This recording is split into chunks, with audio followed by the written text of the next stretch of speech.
Assalamualaikum dan salam sejahtera. Bak kata pepatah, tak kenal maka tak cinta. Izinkan saya memperkenalkan diri. Saya Nur Aisyah Ami binti Amin dari kelas 6 Zamrud. Saya berumur 12 tahun. Saya bersekolah di Sekolah Kebangsaan Datuk Terau, Muara Tuang di daerah Samarahan. Kod sekolah saya ialah YBA 8107.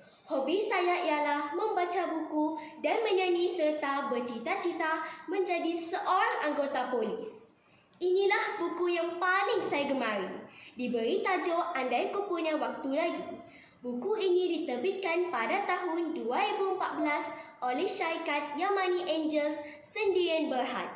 Buku ini ditulis oleh Puan Salina binti Musa yang merupakan seorang pendidik di Sekolah Menengah Manir, Kuala Terengganu.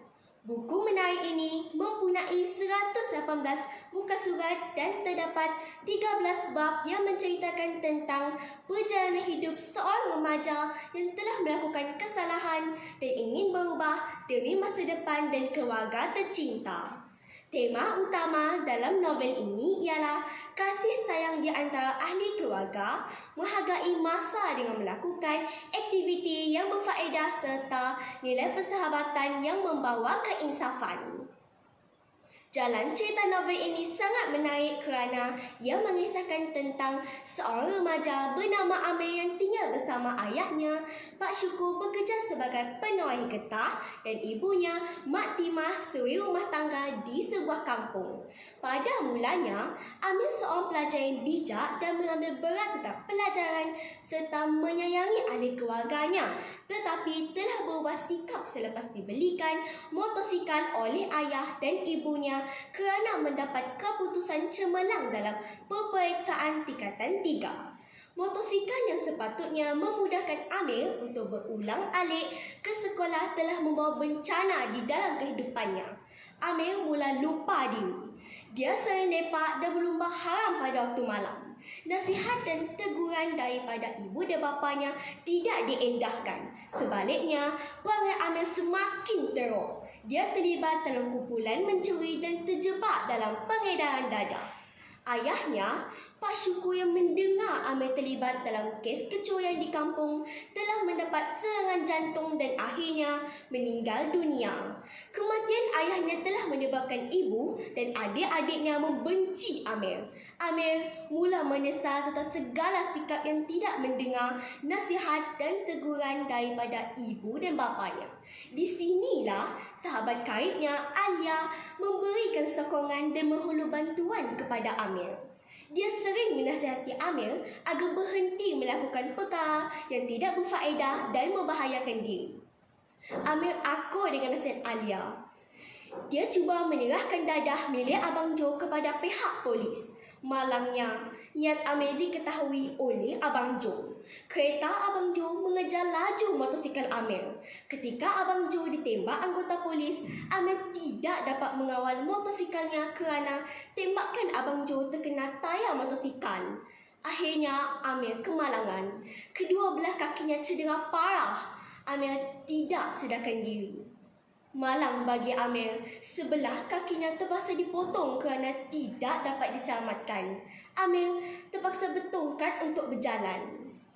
Walaupun menerima nasib seperti itu, Amir bersyukur kerana ibunya, Mak Timah dan adiknya telah memaafkan segala perbuatan dan menerima Amir semula. Berkat keinsafan Amir juga, dia berjaya mendapat keputusan peperiksaan sijil pelajaran menengah semua A. Namun, dia tetap bersedih kerana arwah ayahnya tidak ada bersama untuk meraihkan kejayaan itu. Bagi memberikan motivasi kepada kawan baiknya, Alia telah memberikan cadangan kepada ayahnya untuk menubuhkan kelab motosikal di kampung tersebut.